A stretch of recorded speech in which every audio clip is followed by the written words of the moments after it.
good afternoon, ladies and gentlemen, the members and the special guest of Society of Philippine Motoring Journalists, SPMJ. And welcome to our second SPMJ Forum, again at our regular venue, the Seda Hotel, Pertis. Before we proceed, before I introduce our guest for this forum, I'd like to request the chairman of SPMJ to welcome the members and the guests and our resource person. Thank you, Arnel. I'm Ray Butch Gamboa, the founding chairman of SPMJ, and this is the SPMJ Forum. I'd like to welcome all our distinguished guests and resource persons who shall be properly introduced later on. I'd like to also welcome all the print, broadcast, and online journalists that are members of the SPMJ, or the Society of Philippine Motoring Journalists, and other of our peers who all write for the motoring beat. Now, what is the SPMJ Forum? It is actually the second major project of SPMJ, or the Society of Philippine Motoring Journalists, the first of which was the conduct of free seminars for teachers and students of high schools in the Philippines, centering on road safety. Now, the second and present major project of SPMJ is the SPMJ Forum. This is actually envisioned to provide a platform or a venue for the different parties of whatever issue or topic that has of significant value to the motoring public to air their sides, and to have the motoring journalists present to get deeper insights and more information about such topics so that they can pass this on to the general motoring public through their own publications or whatever medium they represent. So this is the SPMJ Forum, and I'd like to welcome everybody. Thank you. All right, thank you, Boots. And after Mr. Boots Gamboa, I would like to call on the president of SPMJ, Ms. Pinky Concha Colmenares, executive editor from Manila Bulletin, for message from the president to our guest. Good afternoon, everybody. Thank you very much for giving up your holiday to be in this forum with us. I know that all of you would have wanted to join your families, go malling today, or have a special picnic. And so thank you that you have given us this time. The SPMJ Forum was organized to give real, accurate, and complete information on issues related to motoring. So that's why our first forum, we discussed the PUV modernization program, wherein our speakers also presented the different sides of the PUV modernization program. In this forum, we are presenting the issues related to the motorcycle riders. They are now about 5 million and growing around the country, and they are so much a part of our roads. They are not only there as leisure riders or hobbyists, but the motorcycle is now a vehicle to bring people to work and to destinations. So in this forum, we have invited the key people who can give us complete information on issues related to motorcycles. We have, well, they will be introduced properly by Arnel, our moderator. And I hope that all of you, the members of the media who are here today, can give your readers a grasp of what this is all about, not only from one side, but from the side of the motorcycle riders, the Highway Patrol Group, the LTO, and the Motorcycle Development Council. So without much ado, I'll give you to Arnel Doria, who is our moderator. Thank you again, gentlemen, for coming. All right, thank you very much, Pinky. Well, alam naman natin lahat, unprecedented growth of the motorcycle industry in the past several years. Ano? motorcycle has become yung tools of mobility of most Filipinos. It has also created a lot of jobs for motorcycle factory workers and of course sellers, mga nagtitinda. And it also provide opportunities for motorcycle-related businesses, mga nagdi-deliver. So maraming epekto na to. And there are some who are relying on motorcycles as transportation. Yung ating mga kaibigan nag-ooperate ng tricycles. So yung paglago naman ng motorcycle, unprecedented, but it created a lot of some issues because hindi naman lumaki yung road network natin ng kasing bilis ng pagdami ng motorsiklo. And to have as many motorcycle in a limited space, hindi maiwasan, may mga frictions tayo sa mga iba-ibang road users. And we have a lot of different road users, katulad ng mga pedestrians, bicyclists, motorcyclists, tricycles, car users, truck users, and even mga big vehicles users. We all use the same road network. But we're lucky that today we have representatives from the motorcycle users, from our traffic enforcement and traffic management, HPG and LTO, and yung motorcycle, yung nagsusupply po ng motorsiklo, yung Motorcycle Manufacturers Association, yung MDPPA. Nandito po sila and they will help us understand ano yung mga issues na nararanasan ng mga motorcycle users in our everyday life. As our President mentioned, we have about 5 million motorcycle users all over the country, so they're everywhere already. All right, without further ado, introduce ko lang muna ating mga guest, resource person dito before we ask them to give their message. First of all, ang resource person natin nandito, ang chief po ng PNP Highway Patrol Group, si Chief Superintendent Roberto Fajardo. Good afternoon, sir. And we have also with us the President of MDPPA, Motorcycle Development Program Participants Association, Mr. Armando Reyes.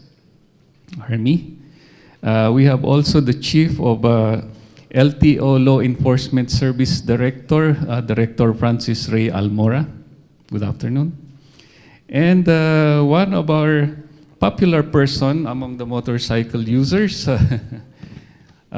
Siya po yung isa sa mga convener po ng Motorcycle Rights Organization with the growing members dito sa Philippines, Mr. Jobert Bolaños. Alright, so tuloy na po tayo. Una kong tatawagin dito ang galing po sa mga motorcycle users at sila po ang topic natin ngayong umaga. So Mr. Jobert Bolaños prepared a simple presentation to help us understand ano yung mga kinakaharap ng mga motorcycle users sa araw-araw nila.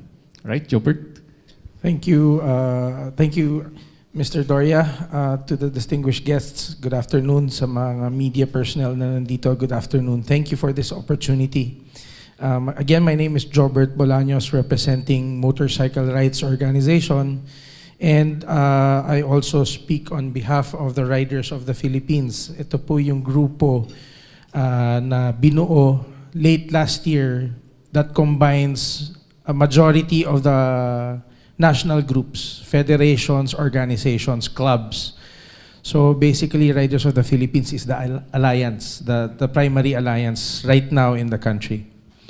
So what we have here is a presentation on the motorcycle community issues that we face on a daily basis. Na ito po yung aming parte ng aming kabuhayan bilang rider. This is what we go through as well. So this contains issues when it comes to legislation, enforcement, and then there's also issues that we face on media. But aside from that, we also prepared suggestions where we can meet halfway so that we can create a better relationship between the riders, the lawmakers, the enforcement, and our media friends. The first issue that we have right now, which is we consider it a major issue, is the regulation of helmet use. Why is it an issue? In recent years, RA 10054 was put into law. It was signed by the President during his term. I believe this was signed during the time of President Aquino. So what it gives us is a law that requires all motorcycle riders to wear a helmet. So this protects the helmet user or the motorcycle rider from a fatal accident. Kasi most fatal accidents are because of head injury. So the helmet has been proven, tried and tested over the years, not only in this country but in other countries as well. So this is a worldwide mandate to create a law to safeguard yung ulo ng mga riders. So we have here several different types of helmets, the full face modular, the dual sport, what motocross riders use. And then you have the open face, and then you have the beanies. Yung beanies, ito yung paborito ho ng mga gumagamit ng mga old school motorcycles, more famously known as the Harley Davidson riders. But anyway, these are all motorcycle helmets. In the law, it was not specified that you can only use one particular helmet. In the law, as long as it's a motorcycle helmet accepted by the DTI and follows standards, it is considered a motorcycle helmet for legal use on the street. So if you are not wearing a helmet, then you are violating that law. However, in the past years, since the promulgation of this law, what we experience is there are legislation from the local barangay ordinance to the city ordinance to the municipal ordinance to the provincial ordinance asking riders to remove their helmets in operation. So it contradicts national law. And that is where we face some problems. To cite an example, Vigan was the first one that issued an ordinance that whenever you're in the town of Vigan, no one must wear a helmet for identity purposes. Now, this is more on the purpose of crime prevention. Next slide. In a memo written by OIC Catalino Cuy, he reminded all the local government that we have a national law in place. But in spite his memo, we still see continuous ordinances being pushed that deprives the rider to protect his head. So, continuous pa ho. So, nagkakaroon ho ng banggaan from the national law and the local ordinances. Next slide, please. Next issue that we also face on a day-to-day basis is the misinterpretation of the laws. Being a part of the Motorcycle Rights Organization, our focus is on laws such as the Republic Act 4136, ACL 2009-018, otherwise known as the MVIS document, and then previous laws on motorcycles, AHS 2008-015, which was later on, some provisions of this law was suspended by AHS 2008-01, all written by Alberto Swansing. Then we have the various memos, ordinances, bills, and then we also have PD 96, which is a very hot issue right now. Aware naman ho tayo na meron tayong action na ginagawa on that aspect. So on this evidence photo album, we will show the different aspects on the misinterpretation of laws. Here is one issue that we recently had several meetings with the HPG with nung panahon po ni General Escobar. So we have discussed this issue in regards with the use of auxiliary lights. Medyo naging hot topic po kasi ang paggamit ho ng LED. Admittedly, LED has been abused. So what the LTO did through the team of Director Almora with the LTO LES, we created a guideline for the proper use of these lights. So meron ho tayong proper use of headlights, tail lights, signal lights, auxiliary lights, and fog lights on the motorcycles. So this is one of the files that has been put out by the LTO, which mentions kung ano yung proper usage ng mga ilaw. So we have a guideline for the use of these lights. We had lots of documents pertaining to this kasi there was a time that there was a memo that went viral that all lead should be apprehended, which was also later taken back by the same person who signed that memo, tapos kinlarify na nila yung proper usage. So the laws it pertains to right now is kapag nasa kalsada po kasi kami, medyo besides dun sa ORCR lisensya na chinecheck, we are also being checked with the components of the motorcycle. We don't contest that program because everybody has a responsibility to abide by the laws. And since LTO created a memo for the use of auxiliary lights, we follow that as much as we can, and we teach others to follow it also. However, in recent months, there has been an operational mandate wherein all auxiliary lights are being confiscated. So dito ho kami nagkaroon ng problema. Can we continue with the pictures? There has been a number of apprehensions wherein lights, blinkers have been confiscated. We understand that PD 96 pertains to the use of emergency lights and sirens. However, auxiliary lights, not all of them fall under this mandate. Meron ho tayong simple lights lang on and off, which aid motorcycle user kapag napupunta siya sa madidilim na lugar. However, medyo napapatungan po yung iba on the road. Napapatungan sila ng violation ka ng PD 96, bawal ang LED. But PD 96 does not cover LED. It doesn't cover auxiliary lights. In fact, it is allowed by RA 4136, and it was specifically set into regulation by the latest memo signed by Cabrera back in 2016. So A to J.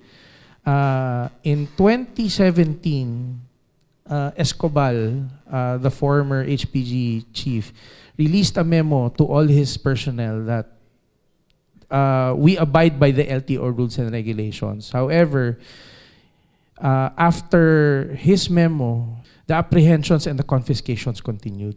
So, sad to say, we had to open this up with NAPOLCOM, and there is now an ongoing session with NAPOLCOM regarding this issue. Aside from this, another issue is the confiscation of other components. So the general problem here is the problem on the word modification.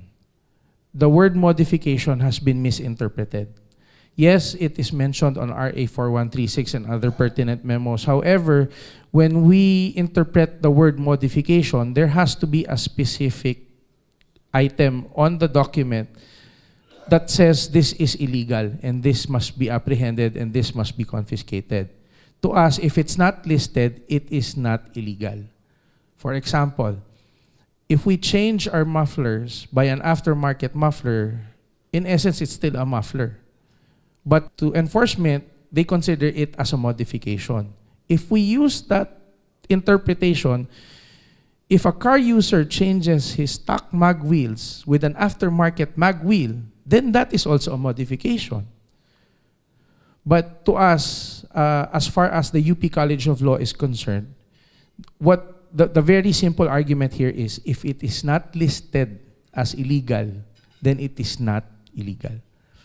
So we have here excerpts from the laws of LTO, one of which is the mention of on mufflers, noise level. We have a 115 decibel limit measured at 2 meters from the source. So there is a mode of measurement. These are all mentioned on the MVIS document. However, we still see na there are confiscations happening. So anyway, these are just some of the evidences that we have gathered to talk about the misinterpretation of the laws. Next is regulating passengers. By law, carrying one passenger aside from the rider is not illegal. So every motorcycle can have 2 people riding at one given time, the rider and his passenger, given na may upuan and may footpeg siya. However, there are ordinances that contradict this provision. One, for example, is Taal, who put out a riding in tandem law.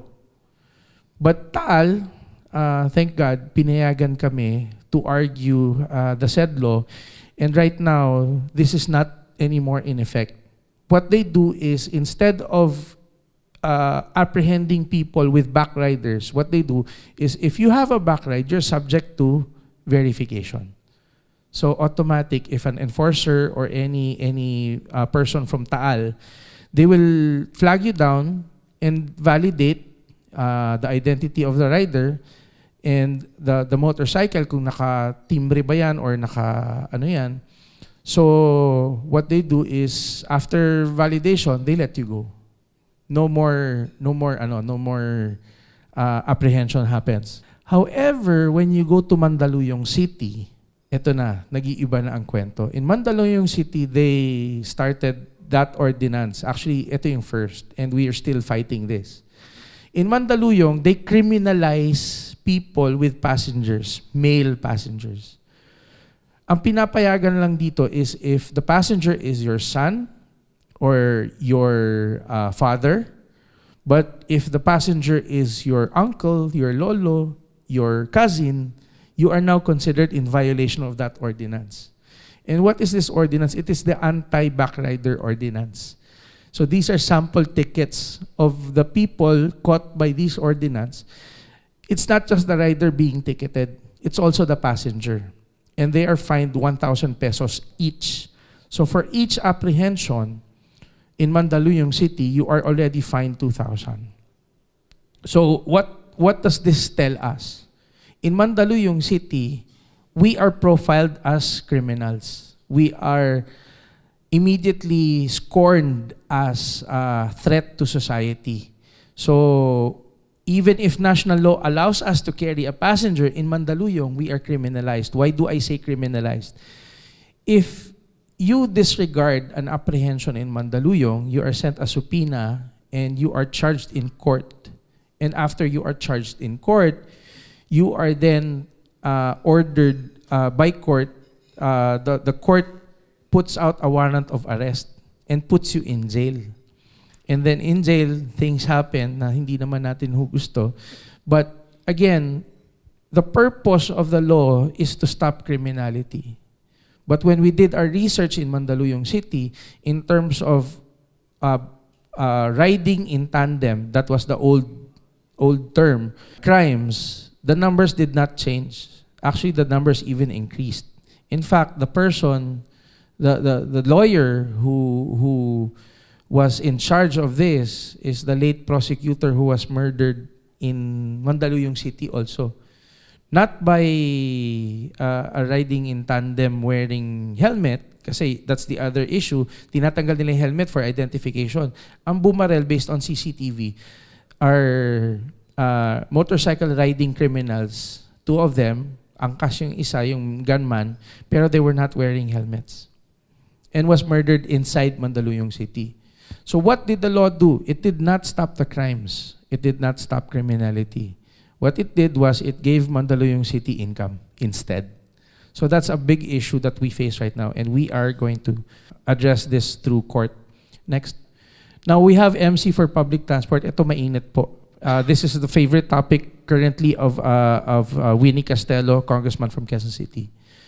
On MC for public transport, we address this because of TNVS, Congress Bills RA 4136, the Tricycle Regulatory Board, LTFRB, and then the purpose is for commuters, and then regulating standards.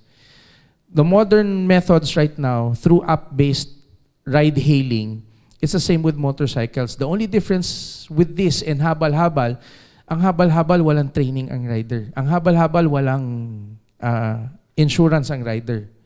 Pero yung app-based companies like GrabBike, Angkas, they all have that. They have training, they have screening, they have reporting methods. For example, I get reported for dangerous riding by my passenger. My app will automatically disconnect me from the server. So I'm already punished Government does not have this kind of system, but these app-based companies have. So we're promoting this because ang kailangan natin tulungan dito, hindi naman yung motorcycle riders. We have to help the commuters kasi sila ho yung nagki-carry ng burden ng traffic sa Pilipinas. And what this does for motorcycle riders is it professionalizes the motorcycle rider. Problema ang disiplina sa kalsada. Hindi lang naman ng motorcycle riders. All types of vehicles, problema ang disiplina. But how do we control the discipline problem of motorcycle? We turn them into professionals. And through this regulation, they are now professionalized. They become more responsible and more disciplined. That's the after effect. So that's what we hope to gain from that. And lastly, another issue that we face is we also experience discrimination from media. Well, not from our media friends here. So far, wala naman ho kaming nakikitang galit sa amin dito na media. But in some places, there are media who hates motorcycles in such a way that they will write articles that influence road rage against motorcycle riders. So that's one issue that we face. So we want the help of media to promote responsible journalism. Na wag naman sila mag-influence ng road rage sa mga riders. We're all trying to survive the traffic and the situation, the problems that we all face. So our suggestions, we focus on road safety initiatives that we do. Eliminate anti-modification by properly creating a regulation for all. And then, of course, for the help of criminality, community crime watch programs rather than forcing laws onto us that sacrifice our safety and sacrifice our rights as motorists. So that's our presentation. Thank you. All right, thank you very much, Jobert. At this point, yung mga media members natin and guests, if you have questions for Mr. Jobert, now is the time we'll entertain the question, if there are. Sir, good afternoon. Fort Manan from Carmody, Philippines. Sir, with regards to your efforts on the misinterpretation of LTO laws and regulations, have you been in talks with legislators regarding this? And what's the status po? Thank you for your question. Yes, we have been in talks with them. Actually, we have been taken in by Congress as a resource as well. So in all the legislations that are coming out, there are several major legislations. There's the legislation on the use of helmets. So they want LGUs have the power to suspend the national law. That has been put aside already. And then other laws that are coming out, yung sa transport, and then the discriminatory issues that we all face. Very active naman ang Committee on Transportation. Sunod-sunod ho ang meetings namin with them. And then recently, Metro Manila Development Committee has also addressed the issue. And we were called upon. So with the legislation, we are doing good. We have created a relationship, and they have seen our position and have taken in our position as relevant. On the side of enforcement, previously, before Director Fajardo took General Escobal's place in HPG, he issued a directive that they follow the LTO rules and regulations. However, on the street, it's a different story. So continuous pa rin yung confiscation, even if they are legal. So we have already requested Director Fajardo for an appointment. Hopefully we can show him all the evidences that we have collected from the point where Escobal issued the memorandum up to recent. Actually, the last apprehension and confiscation was done about 3 days ago in broad daylight in Laguna by HPG personnel. So we're prepared for that. We also have an ongoing case with NAPOLCOM right now, pero we're not going after the officers that are apprehending. What we're requesting NAPOLCOM is to support the memorandum that Escobal has put out so that the enforcement from different regions will put respect to that memorandum. Because as far as the directors from other provinces are concerned, yung memorandum ni Escobar, tinawag nilang fake news. Sabi ng mga officers, that's fake news, that's not real. Yun ho yung mga sinasabi ng mga officers on the street level. But as far as high command and the headquarters is concerned, malinaw naman na ho yung usapan. We just need to enforce that. And also, we would like to sit down with them, with Senator J.V. Ejercito has actually called a meeting. We are waiting for that to happen. So that's with HPG, LTO, and ourselves, so that we can present all the evidences that we have collected. So we can put a control on the issues. Okay. Other than that, we're hoping na yung mga bills na kinikreate namin would come into play also, but election is taking politics. Politics is using those legislation that we have created. So far yun ho yung status namin. Sir, follow-up na lang. You regarding dun, sir, sa aftermarket modification usage, have you sought for sponsorship from our legislators at mayroon bang support na tayo nakuha from them? We have a bill that we are creating with Asia Foundation and Transport Watch. It's called the Unified Motorcycle Law, which addresses all of these issues. So we're putting everything into one document in relation to motorcycles. Right now, we are still in the construction process of this draft bill. But as far as sponsors are concerned, we can already name a few people who are backing us up. Senator J.V. Ejercito is backing us up. Congressman Rufy Biazon is backing us up. Congressman Winnie Castelo is also backing us up. And in recent developments, in some portions, not everything, because they haven't seen the entirety of the bill, but as far as transport naman is concerned, Congressman Bayani Fernando is also backing us up. So initially, sila lang po yung mga kausap namin. We're still in talks with Senator Grace Po also, who seemingly has interest also with this bill that we're creating. All right. Thank you very much, Jobert. So let's proceed with our next guest, who is the PNP HPG Chief Superintendent Roberto Pardo. I understand medyo kakapasok lang. So may we hear from the HPG under your watch kung ano naman ang plano natin para sa ating mga motorcycle riders? Yeah, good afternoon to everyone. Actually, I was invited here. I was on leave at the time abroad, so just arrived last week. But anyway, since this is about motorcycle, it is just timely because we are very concerned about the safety and security of motorcycle riders. Kaya nga yung HPG is very supportive of the, actually with the motorcycle enthusiasts.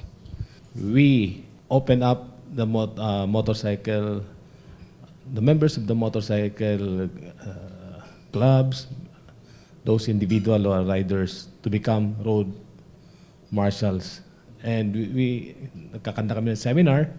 At the same time, they take an oath that they will support the HPG in every day. Kasi sila nasa kalsada. We use them as the eyes in ears for the safety and security of all road users and also for the benefit of the riding public, especially the motorcycle enthusiasts. So HPG give importance to the vulnerable road users. Ito yung the public, the riders, in addressing the road safety. And this includes pedestrian, bicyclists, particularly the motorcycle riders. These vulnerable road users account for more than half of the all road crash, death, and injuries in the countries.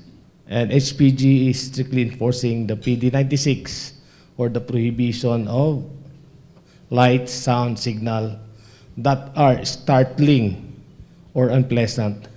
These include siren, horn, blinkers, dome light that are often the cause of road crashes. And HPG will continue to oppose measures that will give LGU authority to temporarily suspend the enforcement of helmet law.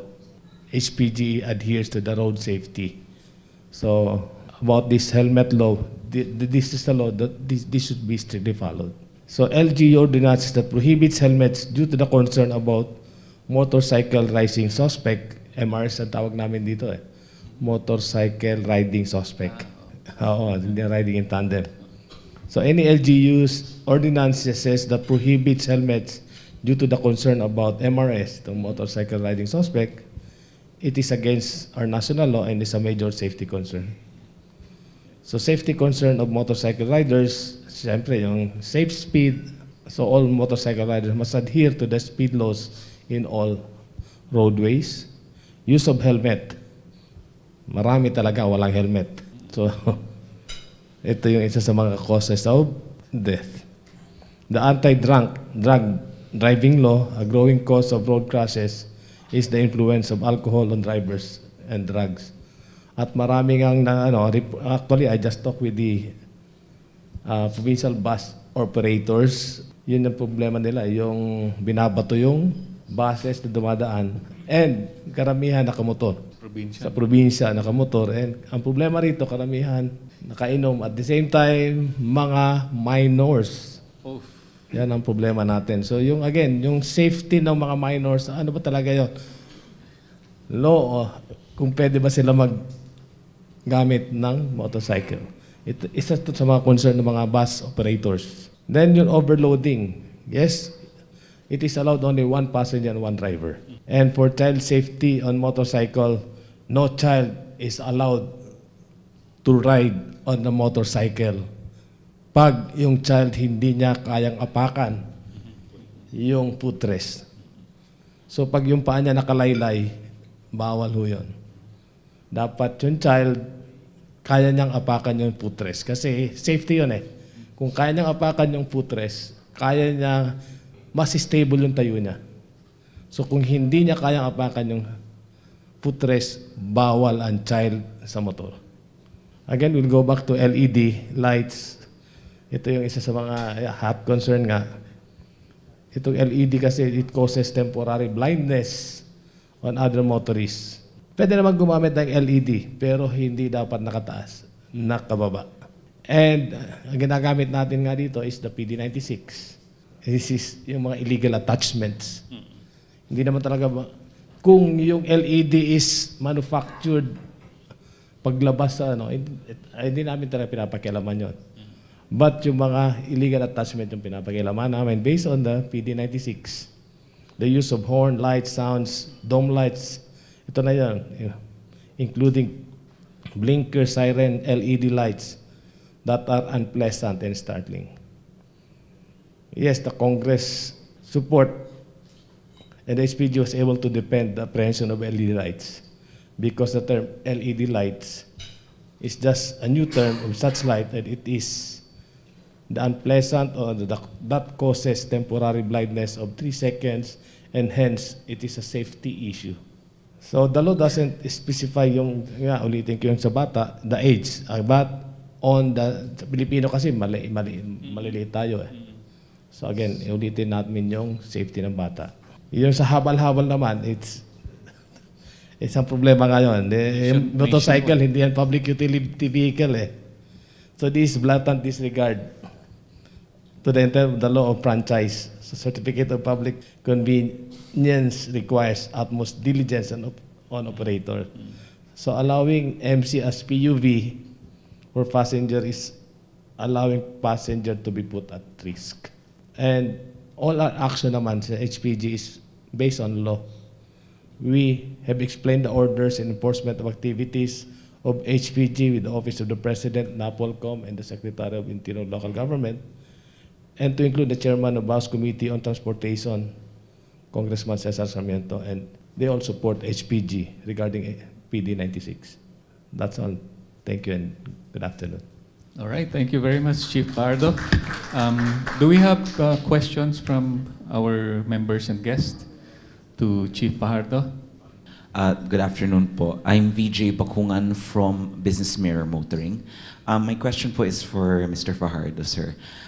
You mentioned earlier in your statement na motorcycles are not meant to be public utility vehicles and that making them PUVs would put passengers at risk. Ganun po, no? So, as minention po nung previous speaker, parang they're trying to make moves po to professionalize or put safeguards, legal safeguards po for app-based transport like Angkas or Grab Bike. Would this be something that the HPG would object to, considering what you said? Yeah, actually, yung motorcycle na is you are just allowed one driver and one passenger. So the moment you make use that as a public utility vehicle, that is more than two. Again, yung motorcycle that is designed for actually for two person lang.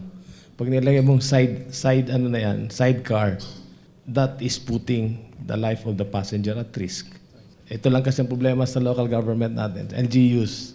Sa kanila, sila yung nagle-legislate dito. But if you will see yung about motorcycle, it is designed only for two passenger, for one driver and one passenger. Okay, sir. So considering that statement, sir, so kung like say Angkas na one rider and one passenger, that's as long as it doesn't exceed two people on the motorcycle, that's okay naman po yun, sir. Yes, that's okay. Yung ganong That app-based is in the law, yeah. Okay naman. Yeah. Thank you, sir. Thank you. Okay, well, let's proceed. Our next resource person, related din sa enforcement, ano? So, siya ang ating resource director from the LTO Law Enforcement Section, Director Francis Ray Almora. Ano naman ang, from the side of LTO, ano naman ang ating nakikita dyan for our motorcycle riders? Good afternoon, everyone. For LTO, we recognize that the motorcycle is part of our transport system. That there's already a big, it's like a leap and bounds in the number of motorcycles using the road. They're now part of the road system. And so for LTO, we listen to them. We listen to the motorcycle groups. We try to reconcile existing legislation with what is happening in the road. We all know that the road safety is everyone's concern, considering that we are all road users. So on the part of LTO, we would just like to remind that the motorcycles have also responsibilities to do. Of course, one issue that enforcement usually encounter on a daily basis are the non-registration of motorcycles. The registration of motorcycles, except for 250 and above, is 1 year. And usually some motorcycle riders, after getting the motorcycle from the dealer registers it.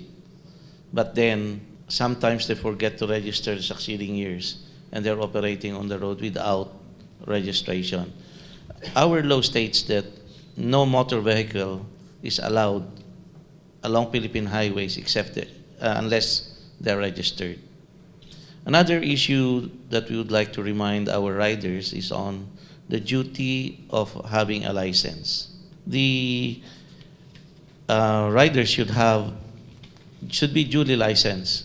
And likewise, the motorcycle should be installed, or they should have plates. They should not be using for registration as plates, because if they say for registration, they're already violating the first that I have mentioned, which is their duty to have those motorcycles registered.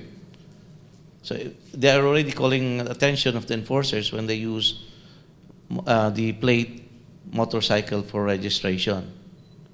So we have under the LTO guidelines, even for motor vehicle, 4 wheels and above, we have guidelines on the use of temporary plates. We recognize that we were for some years now, LTO was not able to provide the plates.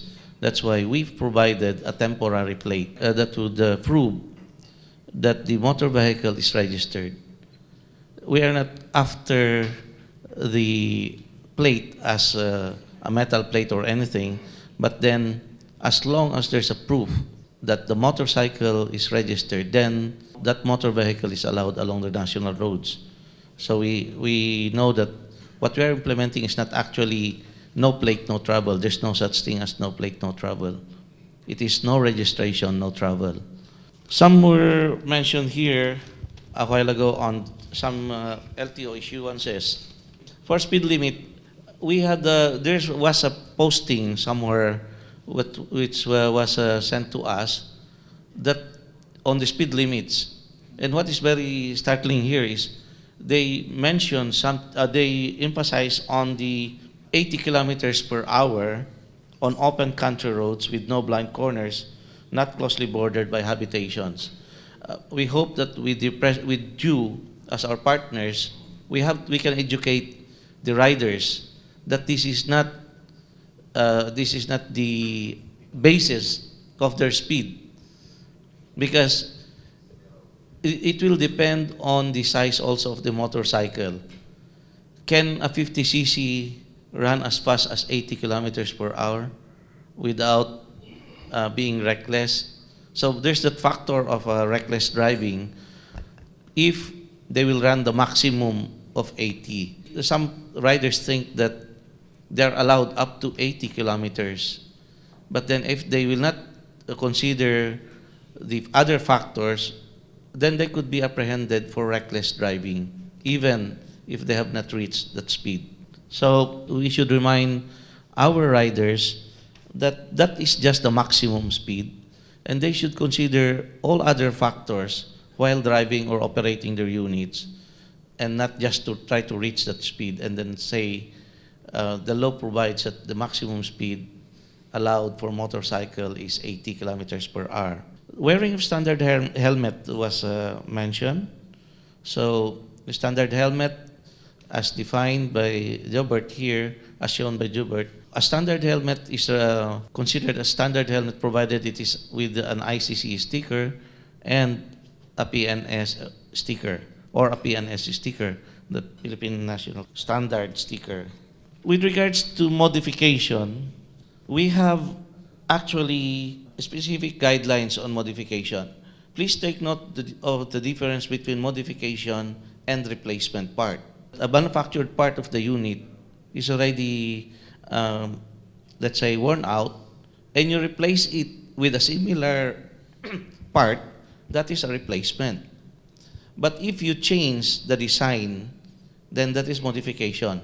So under this Department Order number 2010-32, these are the prohibited modification. This is true for motor vehicles and motorcycles. Axle modification. If the original axle is 2 and you make it 3, then that's a violation. That's not allowed. Chassis modification. If the motor vehicle is supposed to be just 8 meters and you make it 12, extend the chassis, then that's a violation of this rule. Additional siding of dump trucks from the design, extended overhang, change of rim size. This was mentioned a while ago. Change of rim size. It's not, if the size is 14 and you make it 15 or 18, that's an illegal modification. If it is 18 inches and you change it into 14, lowered, that is an illegal modification as per LTO issuance. That's also true with motorcycles. Rim modification, rim size modification. We have modification of handlebars and mufflers. This is the usual problem that we encounter. Some riders change the design of the handlebar, so that for us in the enforcement is an illegal modification. And if they change the muffler, then that is an illegal modification. Reconfiguration of body dimensions and designs is also an illegal modification. We have the new laws, and this is where we have the convergence with the motorcycle group led by Mr. Bolanos, and they were very instrumental in crafting these issuances of LTO. We have top boxes and saddlebags. Our only concern here is when these top box or saddlebag, it is a standard top box or a saddlebag. It does not need to be registered. It does not need to be inspected by LTO. But if it is a special top box or saddlebag, then this requires inspection by LTO and it must be registered. This is, again, another source of irritants with the riders on the road, especially if it is not a standard saddlebag or top box. We're referring to like those that are being used by food delivery. And what should be important here is we take note of the size of the top box or saddlebag. It must be at least, it must not extend more than 14 inches from the side of motorcycle. This is under the custom-made saddlebag. Here, under C, they shall not exceed 14 inches from the sides. So if this will exceed 14 inches from the side, then that is subject for apprehension. If a motorcycle rider violates this, we consider this as a violation of Section 2D, the motor vehicle operating without or with defective, improper, unauthorized accessory devices or equipment, and they will be fined with 3,000. For motorcycle lights, motorcycles are equipped with these basic 4 parts or lights: the headlight, which should be white or yellowish in color; tail light or tail lamp must be red in color and have no blinker mode; direction indicator light must be yellow, amber, or orange color only. The stop brake lamp will be wired and may be turned on only when the brake system of the motorcycle is applied. However, with what Mr. Bolanos had mentioned, we had allowed additional lights. These additional lights include the parking lamp, fog lamp, number plate lights. However, attachment of these additional lights should follow or should conform with the standard that was placed here. For parking lamp, they can be wired that they will be lit simultaneously, shall not be turned on while motorcycle is moving. Fog lamps should only be lit during instances of thick fog, but they must have their own switches. So when we check these additional lights, we check on the switches actually. So if the additional light is colored red and blue and with blinking mode, then it falls under PD 96 as mentioned by General Fajardo, and it will be a violation of PD 96. If the horn is not actually the regular horn as designed by the manufacturer, but it has that startling sound. We know, I believe you have heard that sound, that startling sound, which can startle a driver and create an accident. So this must also be complied with. And there's that provision a while ago on the law provides that motorcycle should only have 1 rider and 1 back rider. This relates to the current issues on the angkas, grab angkas and everything. There's a confusion on who among the national agencies is in charge of this. Is it LTO? Is it LTFRB? Because motorcycle is not part of the local government, the code which allows them to regulate tricycles. This is motorcycles. So if we relate the design of the motorcycle and safety of the motorcycle, then 1 rider, 1 back rider is allowed. However, there is a provision under 4136 which states that any motor vehicle registered as private must not in any manner be used to carry freight or passenger for a fee. So if your motorcycle is registered as private, then you are not allowed in any manner to be used to deliver cargo, freight, or passenger for a fee. So klaro po sana yun na pagka-private po, hindi po pwedeng gamitin as for hire. We have also a lot of queries. We also receive a lot of queries on motorcycle bikes or electric bikes. Some dealers had initially made claims that electric bikes are exempted from registration.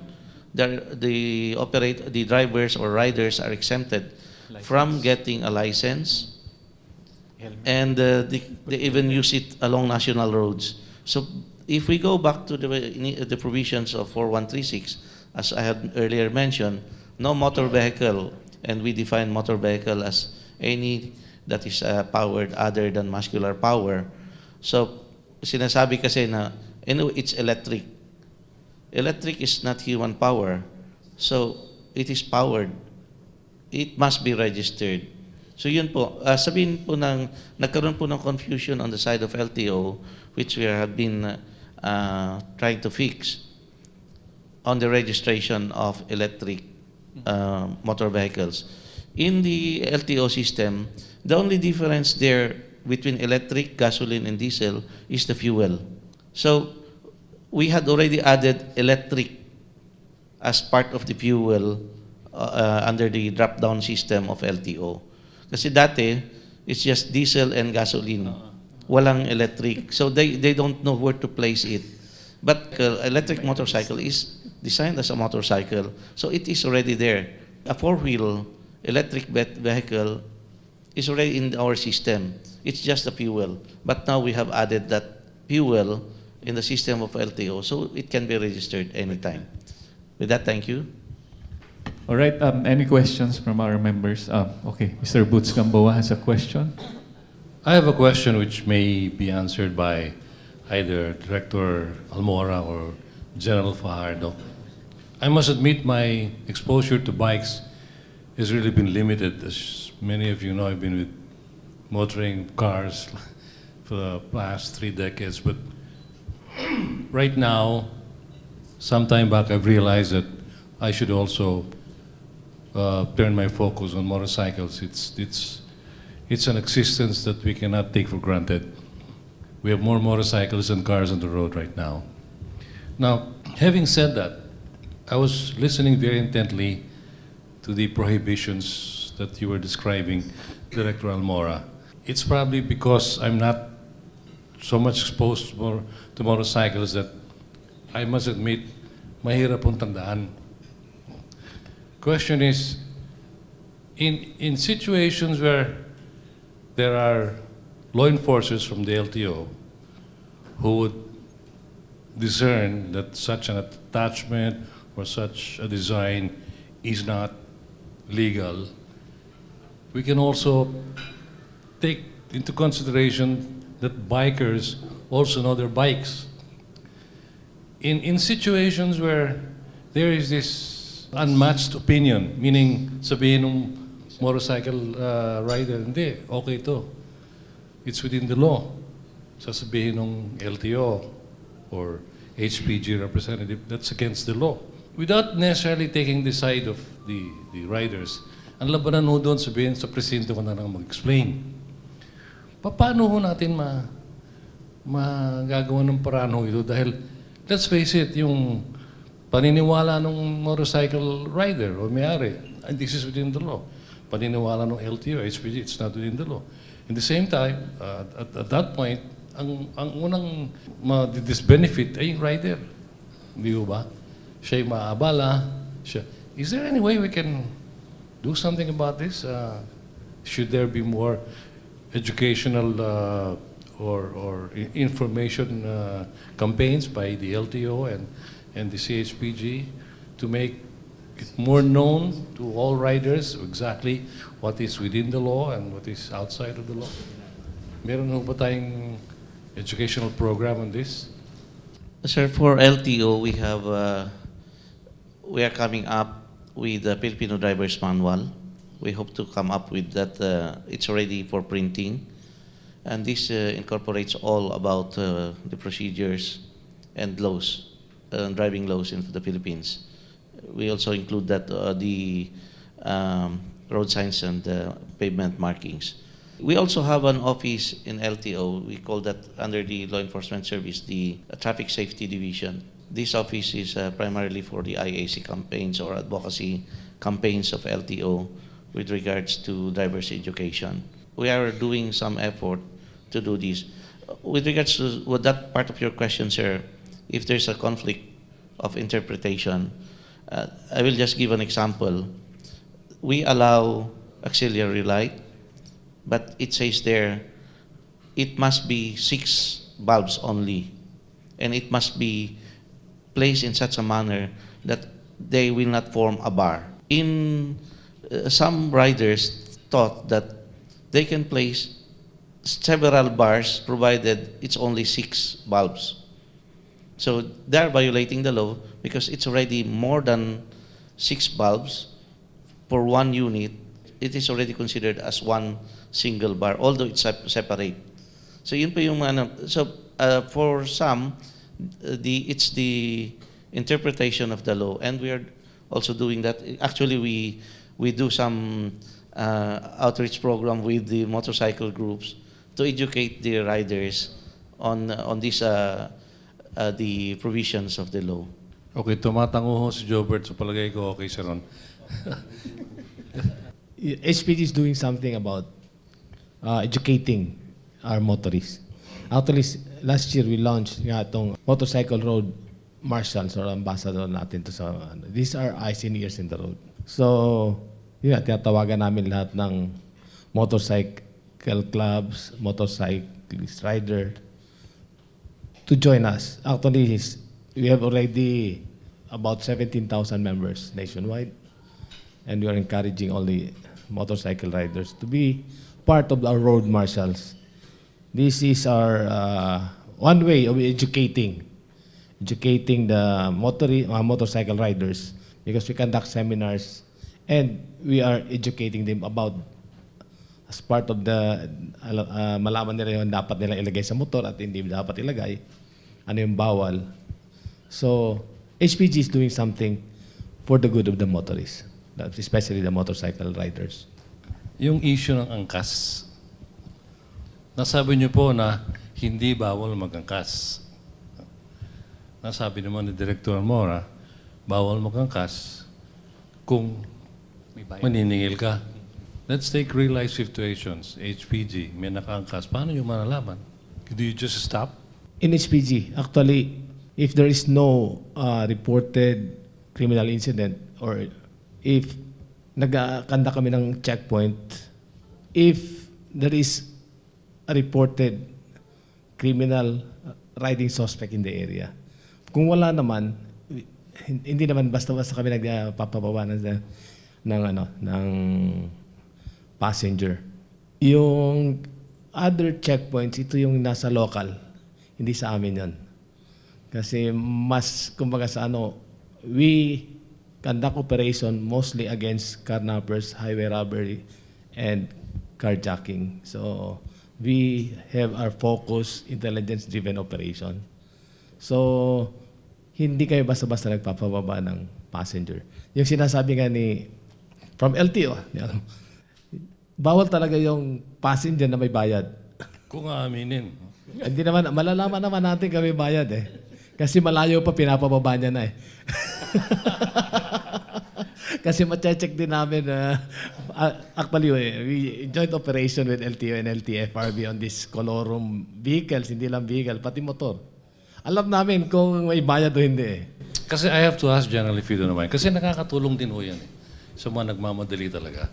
Na merong magkatulong. Yes, tama yun. Nakakatulong po. Pero again, the safety. Hindi lang ho regulated. Yes. The safety. Kasi pagdating, wala hong insurance yung o hindi nga sila authorized na maging public conveyance. At the same time, wala ho silang a certificate of public conveyance. So, hindi sila bibigyan ng insurance ng insurance company. Kawawa ho yung riding public. What would it take for this angkas concept to be legalized? Again, it's Congress? Congress. It's a law. Can't be anything else but Congress? Yes. It needs a law. Thank you po. Patrick Tulvo, Business Mirror. So I was listening to Director Francis about modification of the motorcycles. So I'm just wondering, sir, you mentioned bawal yung ganon. And then I have some friends, they own underbones, and they modify it. They bring ng mga handlebar. I'm just wondering, if you say that this is not allowed, and why don't you go after those guys who sell them? Sir, on the part of LTO, it's the violation of transportation laws. We have another speaker, as mentioned, and that's the manufacturing side. Probably they could answer that, especially why do we prohibit a modification of the handlebar. What does that modification have to affect the integrity or the safety of the motorcycle?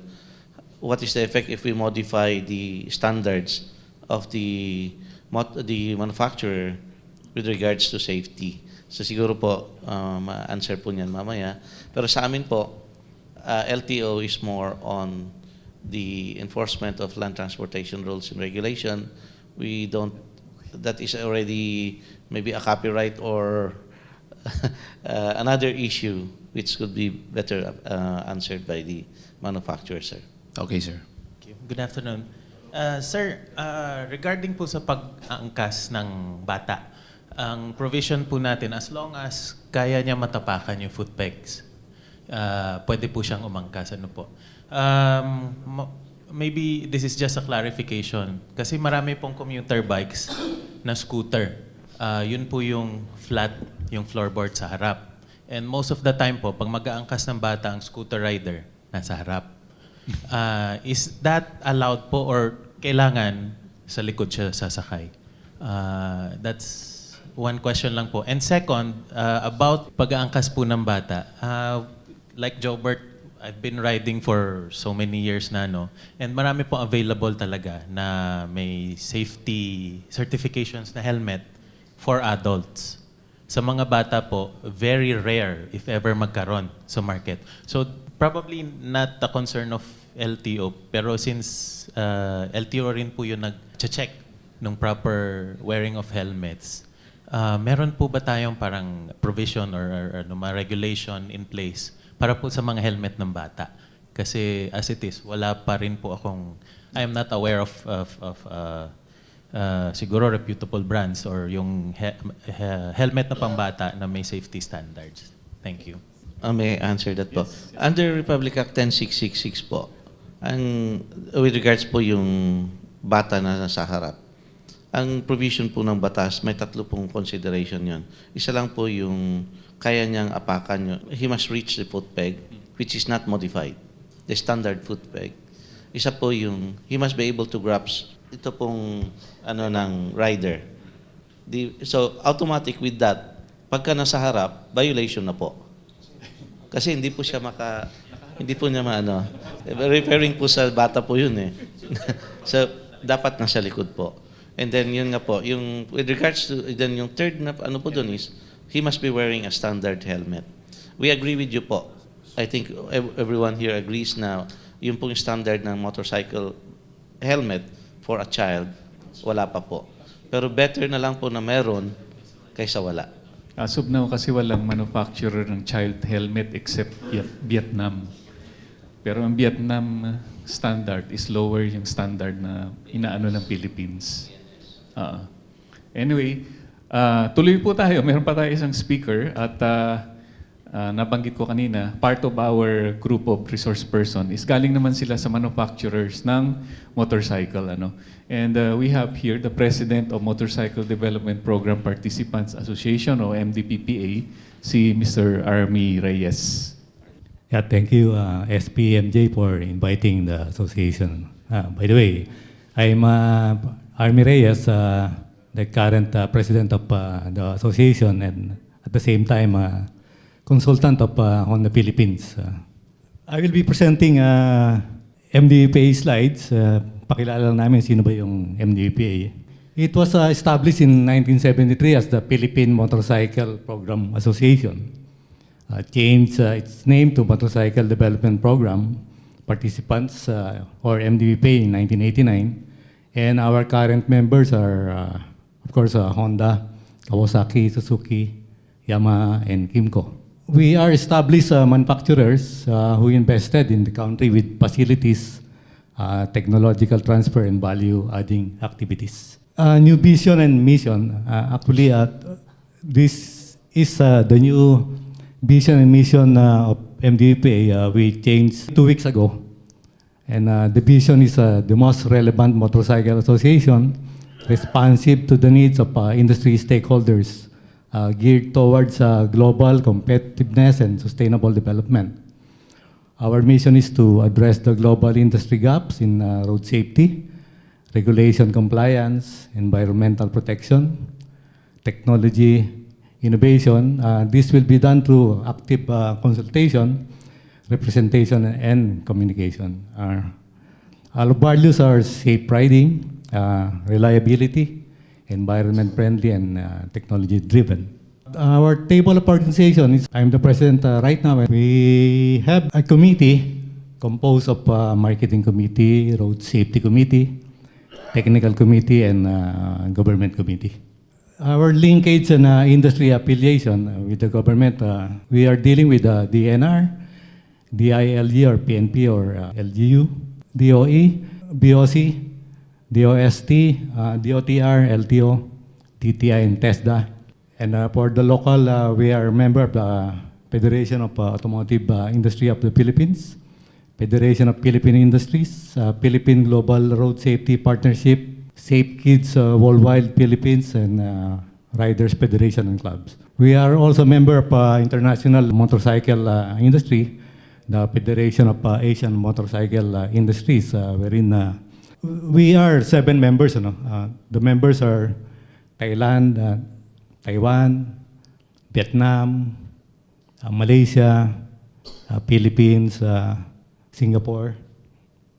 And we are also a member of International Motorcycle Manufacturers Association, or IMA. Their members are mostly from Europe and North America. Our road safety advocacy, MDP, education and awareness campaign. MDP Trust is on road safety promotions. It is a continuing program to increase the level of awareness of road safety by addressing the negative perceptions and impact of motorcycles.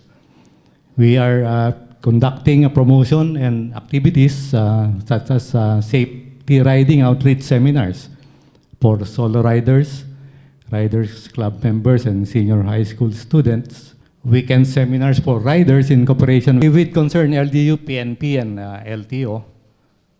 Road safety seminars for children, grade 3 to 6, wherein we educate children on road safety and instilling in them the value of road discipline at an early age.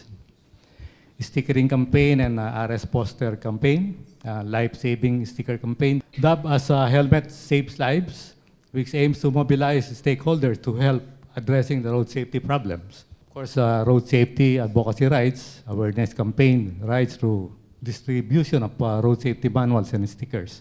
We also participate in road safety activities, RS Global, National Safety Kids Week, World Days of Remembrance, trade and motorcycle events. On government laws and rules and regulations, we do submit position papers on proposed bills, ordinances and IRRs, and participation in public consultations, such as the Helmet Act laws of 2009, Safety of Children Aboard Motorcycles, Anti-Distracted Driving Act, Motorcycle Crime Prevention Act of 2017, Mandatory Automatic Headlights on the Motorcycle Act of 2017, and various local government units proposed ordinances such as regulating tandem riding, helmet use, pest control. Thank you, sir. Again, sir, this is about the modifications on your products po. Well, of course, you said it's not allowed, but as we know, you have a market, a lot of dealers selling those type. That's generally not allowed. So I'm just wondering, sabi ni Sir Francis, the question should be directed to you. So, what is your opinion on this? Actually, modification is, we strongly, we don't suggest modification of a motorcycle. First of all is safety, especially on handlebars. You mentioned handlebars. Yes, sir. Yeah. We disallowed modification. On the warranty issue, once you modified your motorbike, it is not covered anymore by warranty. Mm-hmm. I'm just wondering, Sir Francis, I mean, sagot po ni Sir. So, parang yung pagbebenta ng parts na hindi allowed, parang droga yan eh. Isn't it? So, I'm just wondering, ba't di natin habulin yung mga gumagawa ng mga parts na bawal from the very beginning? Una-una, yung pagbebenta kasi ng attachment, per se, hindi naman bawal eh. Yes, sir. Hindi naman bawal. Kasi una-una, nakakuha yan ng may business permit yan. Legal naman yung pasok. Pero pag illegal yung pasok yun, medyo may question na pwede na huliin. Saka, ang prohibition kasi is not on the selling of this illegal attachment. It is the prohibition, the use. Hindi naman yung selling. Kasi itong pagsesell, binibenta nila sa mga ambulances, PNP or AFP vehicle na kailangan to. Ibig sabihin, may paggagamitan talaga. Ito lang kasi, naging uso eh. Kaya lahat gusto na maglagay ng blinker, lahat gusto na maglagay ng LED. Kasi nakikita lang, very convenient at magandang tingnan eh. So, definitely, walang violation doon sa nagbebenta doon sa dealer o manufacturer. Ang may violation because the law is on the use of this illegal attachment. So, hindi natin pwedeng habulin yung dealer o manufacturer. Yes, sir. Natanong ko lang, sir, kasi don't you get on your part sa enforcement, don't you get tired of apprehending the same violation over and over again? Sa amin, hindi kayo mapapagod kasi part ng mandate namin yon. Sila na lang mainis sa amin. Pero kami will continue to implement what is in the law. Thank you, sir. Hello again. My question po is for Director Almora again, sir. You mentioned earlier po yung Filipino driver's manual. So I was just wondering kung ano po yung, you said road signs and other things, but I'm interested in knowing ano pa yung other things that are contained in this. And you said po na it's for printing already. Kailan po ito ma-release and how can the public get a copy of this particular manual? Actually, we hope to have that be uploaded in the LTO website up to the middle of September. The manual consists of 2 volumes, volume 1 and 2, and it actually outlines the whole, from the laws and procedures of getting a license, and then the international signs and markings. There were so many issues especially on road markings, that we do not provide much material on these. That's why there are a lot of violations on road markings, road safety part of the road system. So we had that as part of the manual. Sir, what's the rationale behind publishing this manual considering RA 4136 already has yung mga road traffic laws and mga rules and regulations? Ba't po kailangan itong particular manual na ito? This is also in compliance to the directive of this Senate and Congress for LTO to come up with a more stringent procedure on licensing and to have more quality drivers that are being licensed by LTO. So this is the answer of LTO. More often LTO is questioned on why this particular driver was able to get a license. So we also have a new law that's 10930, which also this is also part of that law. Although the IRR was not yet published, but that's also in anticipation of that law. Last question lang, sir. Filipino driver's manual, so in what languages will this be run? In English or Filipino or other languages po all over the country, considering marami rin pong mga kababayan natin can't speak English or Filipino? Initially, it will be in English, but we already submitted this for translation in our Sangguniang Panwika, the Commission on National Language. Although, according to them, they could not translate that type of. So they have to outsource the translation to Filipino. But for other dialects, major dialects of the Philippines, we have to consult other groups, because if the Commission on National Language is facing some difficulty, then maybe the more that we have a difficulty in translating these into some major dialects, like Bisaya or Ilocano. Okay, maraming salamat, sir.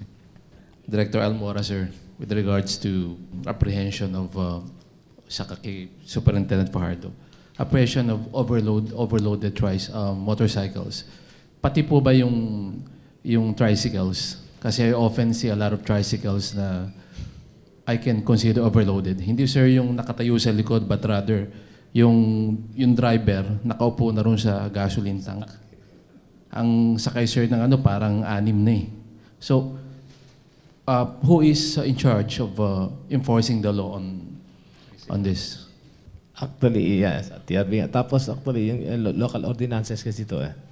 So it's the local PNP, Municipal or City Police. Yes, sir. Nasa, so they're the one. Kung HPG, sabi ko nga sa'yo, actually, ang mandate namin is carnapping, highway robbery, and carjacking. Yes, sir. We only support pag hiningi yung tulong namin ng LTO, LTFRB, DOTR. We will be there to support pag may mga laws, pertinent laws na pinapa-implement sa amin. But ito sa tricycle nga, pag humingi ng tulong sa amin yung local government, we will be there to implement. As of now, HPG, hindi kami nag-implement pa nito dahil sabi ko nga, doon kami sa carnapping, mas mataas na level yung aming mandate. Not unless humingi sila ng support sa amin. Sir, personal question. If you see a rider who's in violation of what we are talking about, sinisita mo ba, sir, as a policeman? Yeah, sinisita namin. At pinagsasabihan muna namin. Yes, sir. Pwede naman eh. Ano naman, actually pag tumayo yung HPG, masasabi ko sa'yo, mas disciplinary yung driver. Yes, sir. If I may add lang, Patrick, kasi yung regulation ng tricycle, depende sa bayan yung capacity. May tricycle na 4.3, may 4.4, may 4.5, may 4.6. Wala kasing standard design din, ano? Anyway, Sir, from may I just answer? You talk on overloading, but on the side of LTO, if we also consider where the tricycle is operating, because tricycle is prohibited along national roads. We have that provision that no tricycle should traverse the national roads except in instances where there is no alternate road. So yun po. Una-una pong tinitignan namin pag sa LTO, saan ba yung tinatraverse niya. So if it is a national road, then first, that is the initial violation. Then pagka overload, we also consider that excess passenger. Another violation po. Sir, regarding land po dun sa request ni Rider of the Philippines na motorcycle as public transport, kasi you mentioned earlier na we can para motorcycles are not designed for hire unless na I mean basta one passenger and one driver. Yung mga ginagawa ng mga TNC, sir, yung Grab, yung Auto,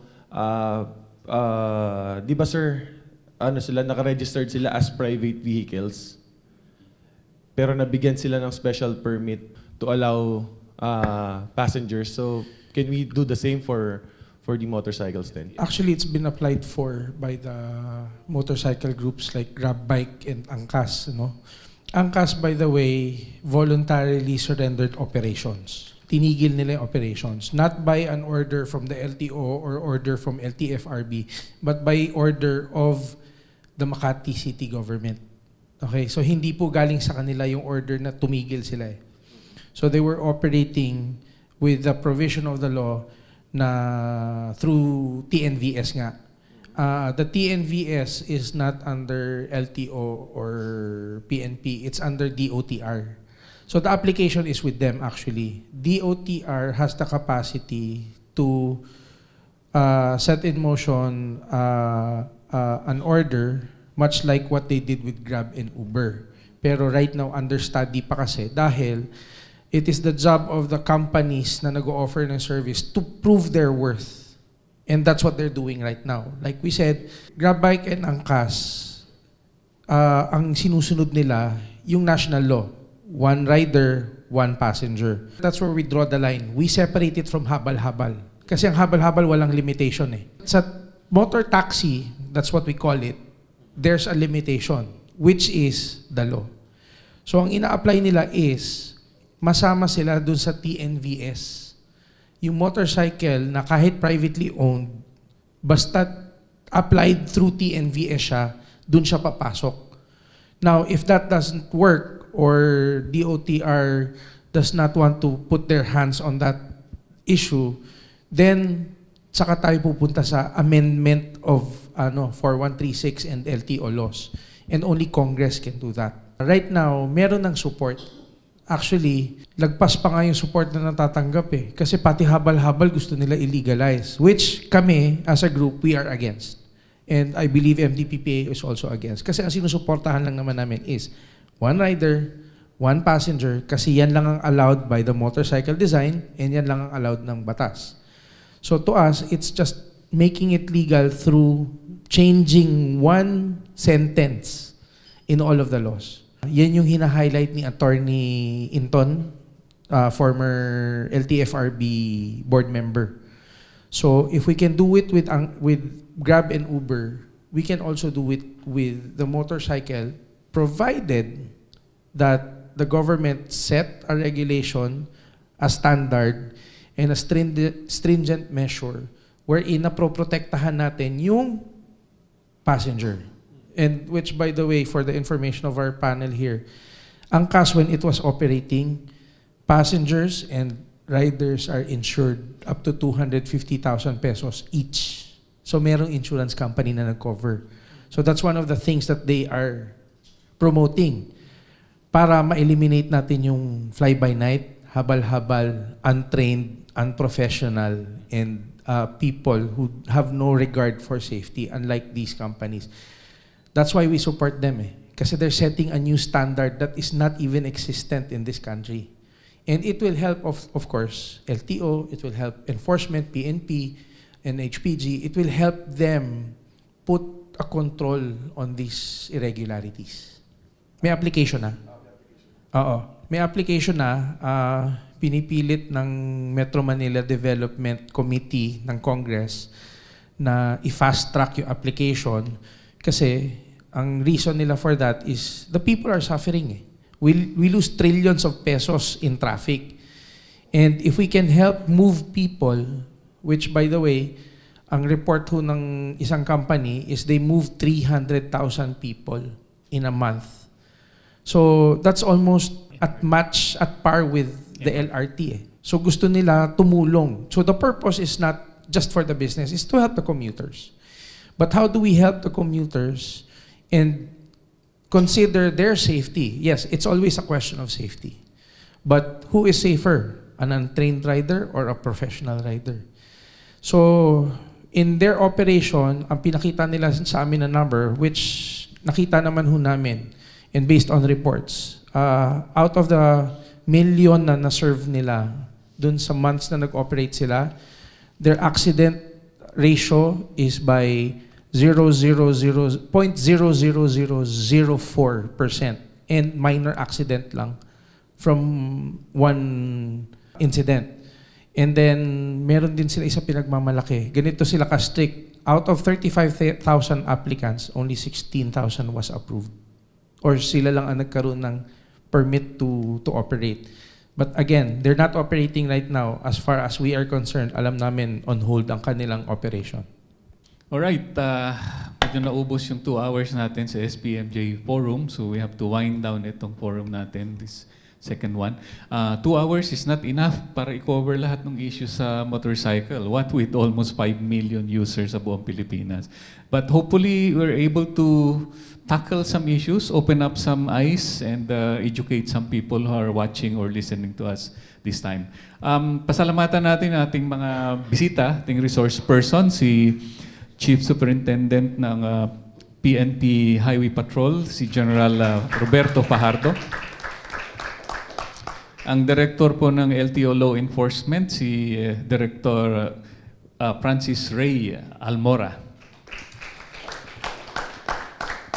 At ang presidente po ng MDPPI, o Motorcycle Development Program Participants Association, Mr. Armando Reyes.